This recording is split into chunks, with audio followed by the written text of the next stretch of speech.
Duke versus Clemson. Football is not just physical, it's also mental and emotional. And that is why weathering the storm is one of my 3 keys to victory for your Clemson Tigers. And I'm going to tell you why next on the Locked On Clemson podcast. You are Locked On Clemson, your daily podcast on the Clemson Tigers. Part of the Locked On Podcast Network, your team every day. What's up, Clemson family? Welcome back to the Locked On Clemson podcast, your daily podcast covering your Clemson Tigers, the Locked On Podcast Network, your team every day. I am your boy, Damian Parson, always on the ones and twos. You can find and follow me on Twitter at DP_NFL.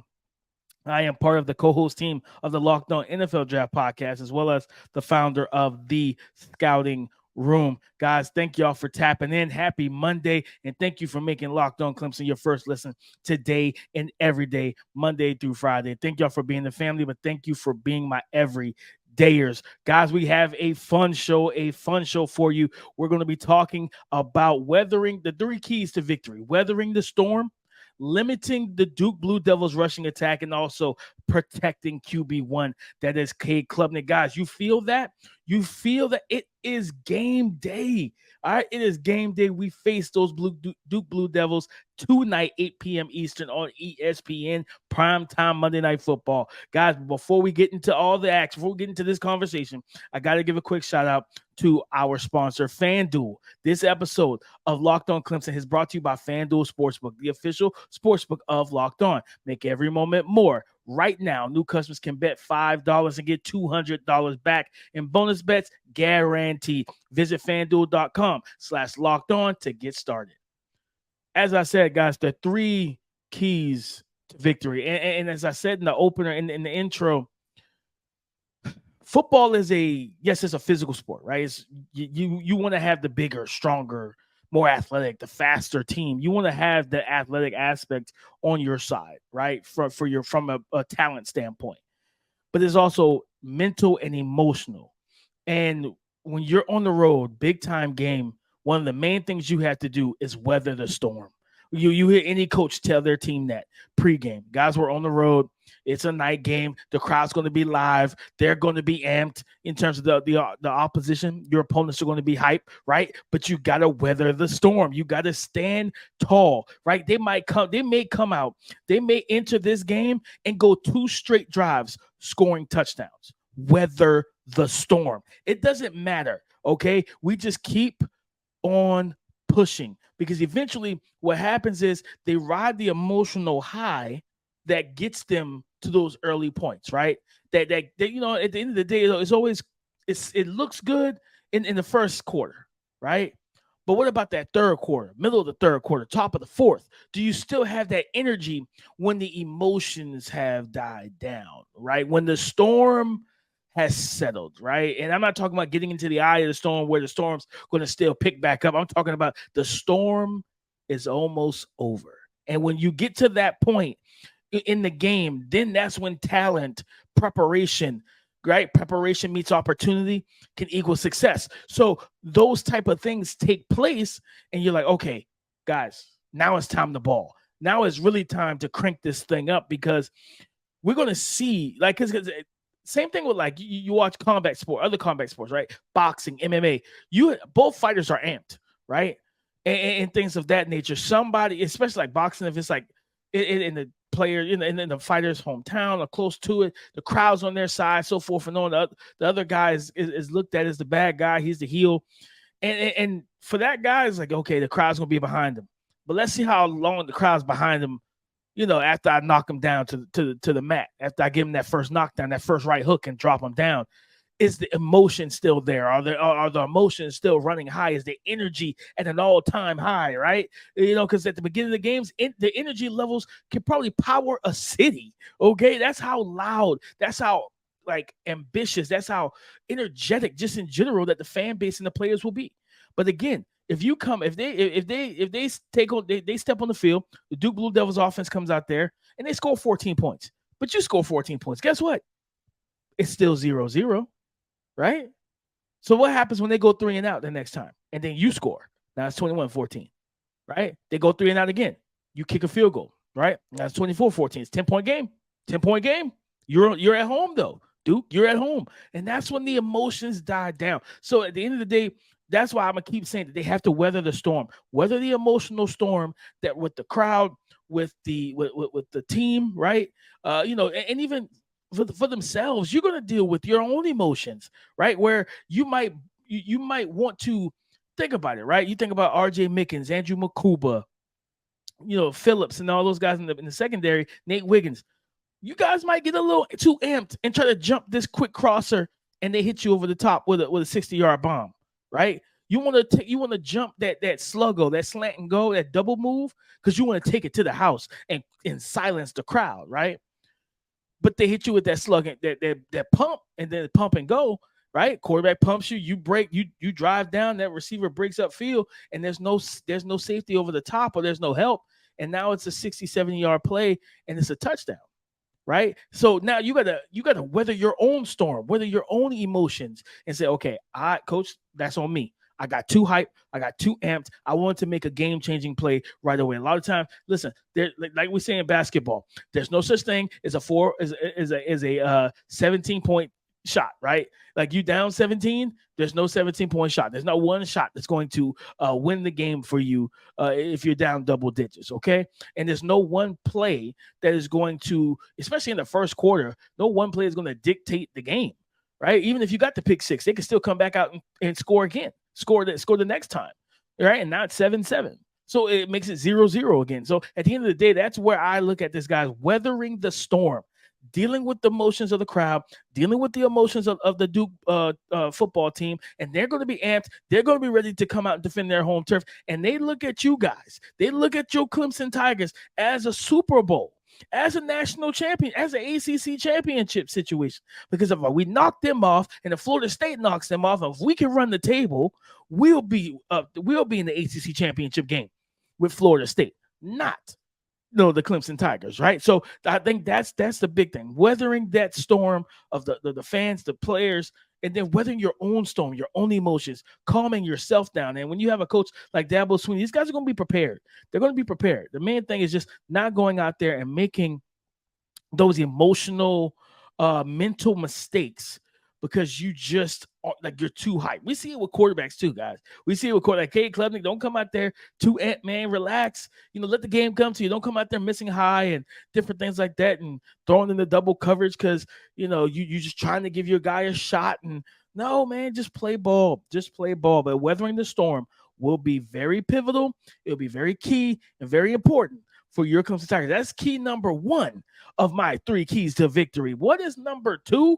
Limiting that rushing attack, stopping the Duke Blue Devils from running the football. And like I said, I think I said it on Friday's show, making them handicapped and playing with one hand tied behind their back. So limiting the rushing attack is my second key to victory. And I'm going to tell you why next on the Locked On Clemson podcast.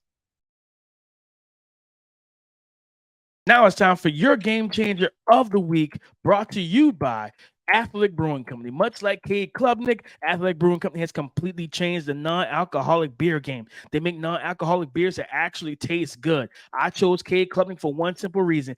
QB is the most important position in football. And now being the new QB1 for your Clemson Tigers, he's got to go out there and change this game. Guys, non-alcoholic brewing company, their brews are great tasting and they're award-winning. They have beaten out full-strength beers in global competitions. They brew over 50 styles of craft, non-alcoholic beers, including IPAs, Goldens, sours, and so much more. You can find Athletic Brewing Company's non-alcoholic brews at a store near you or buy online at athleticbrewing.com. First-time customers can use promo code Locked On to get 15% off your first online order. That's Locked On at checkout for 15% off at Athletic Brewing. My second key to victory for your Clemson Tigers is limiting the Duke Blue Devils rush attack. And you say, DP, well, why is that so important? Well, last year in 2022, this is an offense that was very balanced. Okay, they attempted 31 pass attempts per game on average, but they they attempted 37 rush attempts, right? So that's a very balanced dose of run versus pass. Very balanced. They averaged 231 yards passing with 1.5 touchdowns per game. But they also average, in terms of just their rushing attack, they average 184 rush yards per game, averaging over around 5 yards per attempt, with almost 2.5 rush touchdowns per game. Now, who was their leading rusher? Guys, you already know it wasn't the running back. It was Riley Leonard. It was their star quarterback, their dual threat quarterback.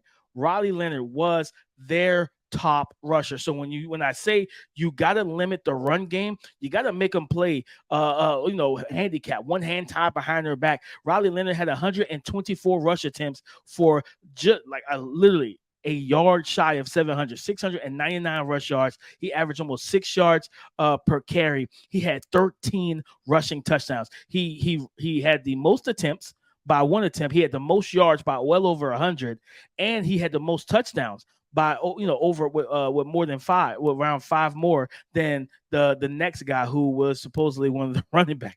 So at the end of the day, this young man is going to be very, very pivotal in every aspect, right? In every aspect of the game, he is going to be pivotal for our defense to key in on and to stop. You don't want him breaking free like he did against Boston College, because they run that zone read, they run QB power, they do different things, guys, with the run game, where they call actual design runs. But then he has the athletic ability and improvisational skills that he can create for himself. So you think about this and you look at it like, okay, what do we need to do here? We need to stop the run, right? They want to be balanced. 7 more rush attempts than pass attempts on average for the season last year per game. So they clearly want to run the football. Okay, so what do? You stop that. Oh, they always talk about how great of a coach Bill Belichick is in the NFL. One of the things he likes to do, whatever you want to do, he wants to stop you from doing that. Okay, so if you want to go and throw the ball 50 times, he wants you to run it because he knows that you don't want to run it.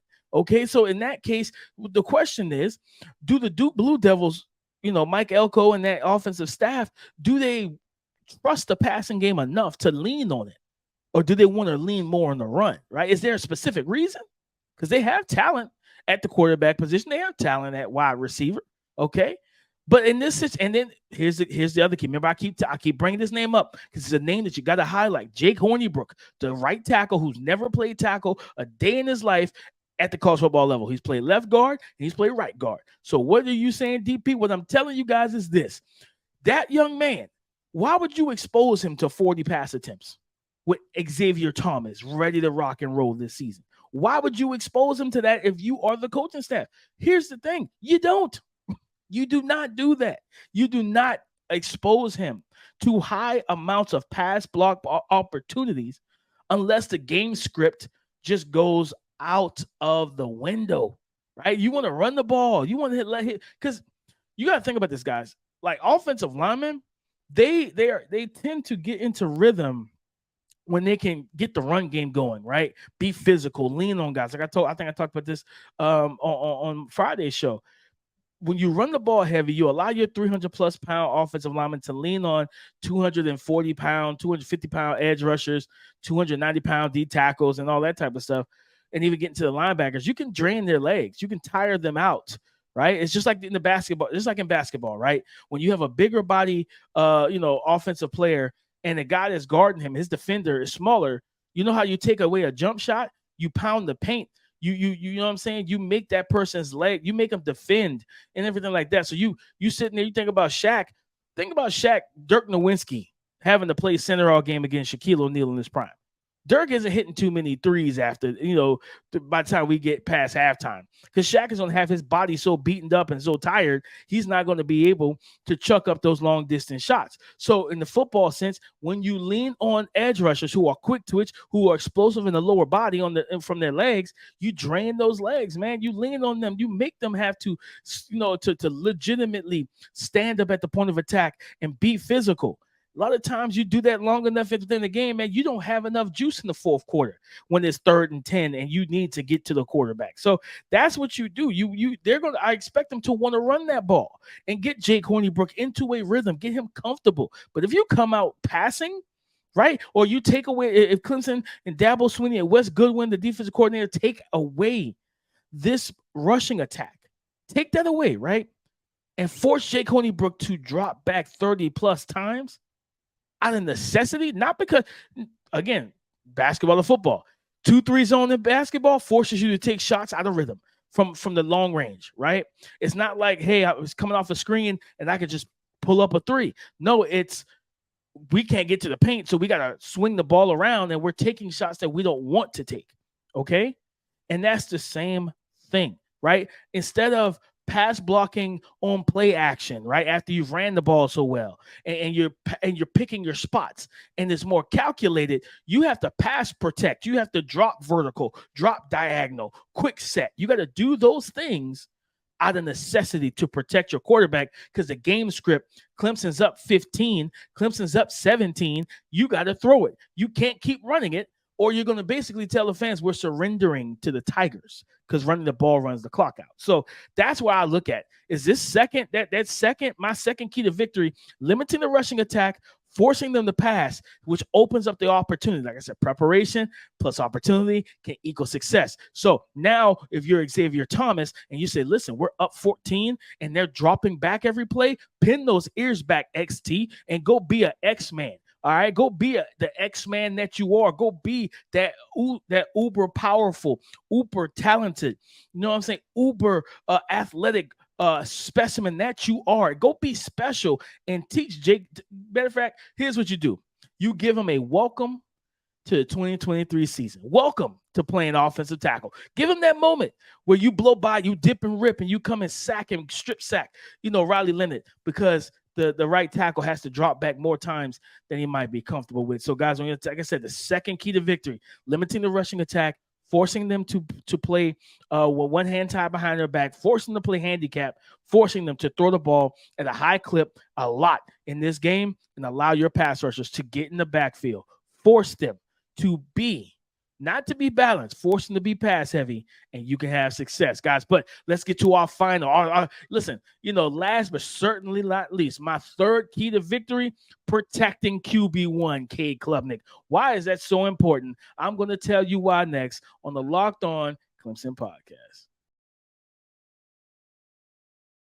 Get ready for the NFL season with incredible offers from FanDuel, America's #1 sports book. Guys, right now, new customers can bet $5, $5, 5 buckaroos, and get up to $200 in bonus bets guaranteed. Not up to, I'm sorry, $200 in bonus bets guaranteed. So all you have to do is bet $5 and you are guaranteed to get back in bonus bets $200. Plus, all customers who bet $5 will get $100 off NFL Sunday Ticket from YouTube and YouTube TV. Now is the best time to join FanDuel. The app is super easy to use. You can bet on everything from spreads to player props and so much more. So visit FanDuel.com/lockedon and kick off the NFL season with an offer you will not want to miss. Guys, that's FanDuel.com/lockedon. FanDuel is the official partner of the NFL. My third and final key to victory for your Clemson Tigers is very simple. Protect QB1, Cade Klubnik. You got to keep him upright. And this is for multiple reasons, guys, right? Number one, you want him to be comfortable and confident. If you listen, this past weekend, right? Saturday night, you had North Carolina versus South Carolina. Spencer Rattler was sacked 9 times. And as that game went on, you got into the fourth quarter, and Spencer Rattler played well. He played well. Made incredible throws, incredible plays, extending all the stuff that he did. The offensive line was terrible. Absolutely awful. And eventually, all the hits, right, even when he wasn't sacked, QB hits, all of those things adding up. he started to get antsy in the pocket. His eyes started to come down to the rush. He stopped. At times, he started kind of scattering and bailing even clean pockets because he just felt like, I can't trust these guys.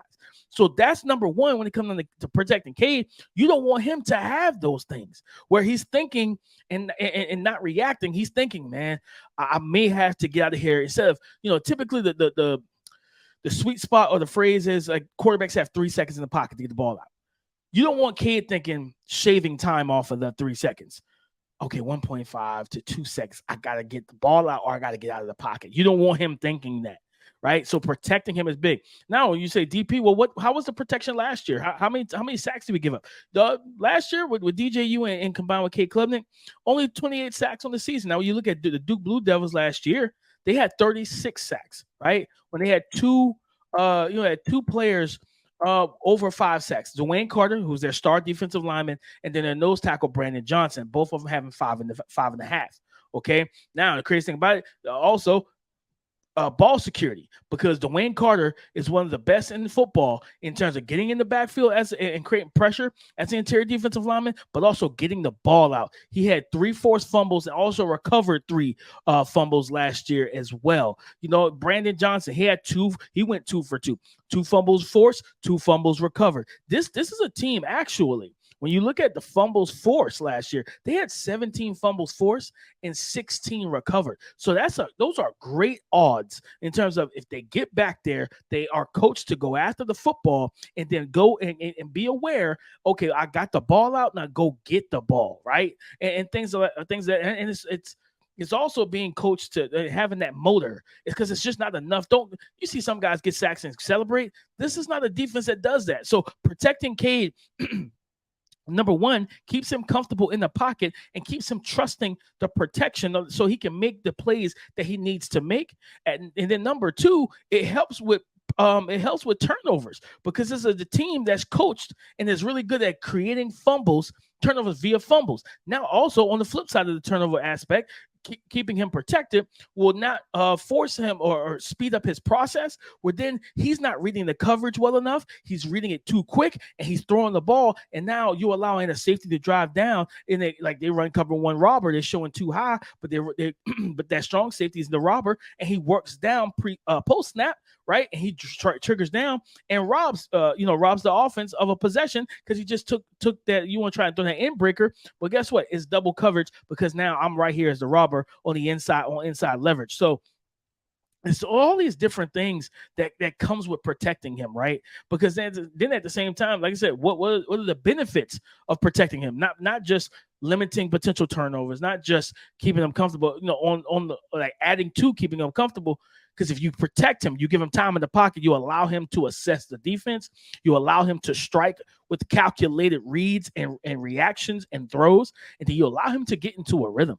And anytime you see a quarterback get into a rhythm and it just turns out like, okay, he's just whatever. Because you see guys get into a rhythm and they start making plays that they don't make at the beginning of the games. Right, I think it was in that game of South Carolina and North Carolina, Drake Mays rolling to his left, and he squares his shoulders, throws back, crosses his body to an underneath defender who's about 5 yards away.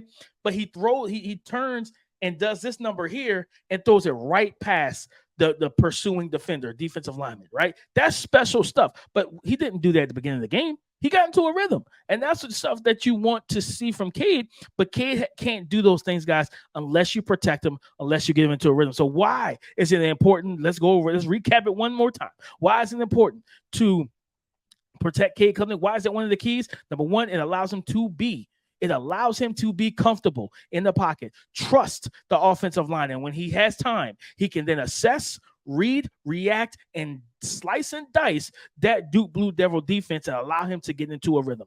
Number two, it prevents and lessens the chances of turnovers, whether that's him not being able to trust the protection. His process is sped up and he's throwing passes too quickly and then throwing them into double coverages or trap coverages, and it turns into interceptions. Okay.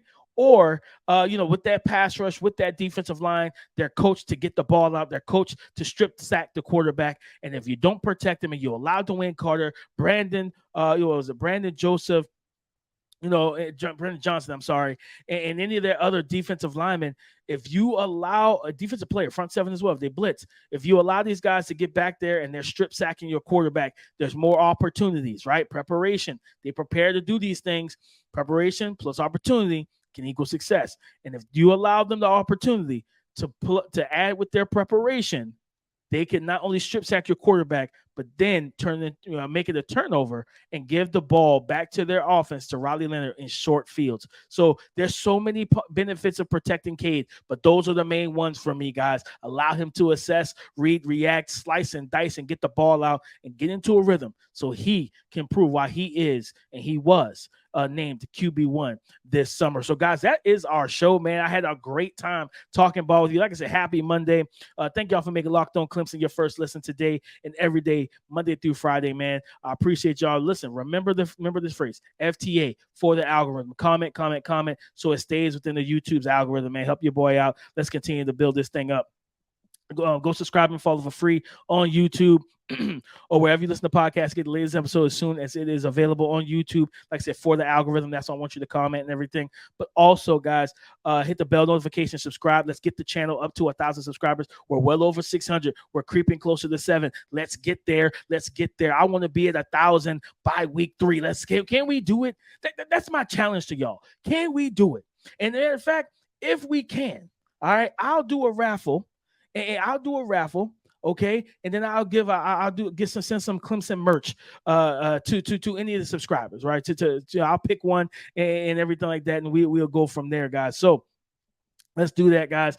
Tap in and listen. Let me know in the comments as well. Do you want me to go live around 7:00 tonight? Do you want that? I will bring it to you. Matter of fact, check the community chat because I asked in there too. But I'm thinking about going live and we just kind of hop in, talk ball together, everything. I answer some questions and everything like that with you guys, with the family. And I appreciate everything you guys do. So listen, tomorrow we're recapping the game. We're recapping the game tomorrow, guys. And then Wednesday, I'm gonna get into the film. Tomorrow I'm gonna get into the film whenever it drops, and then I'm gonna bring you a breakdown and everything.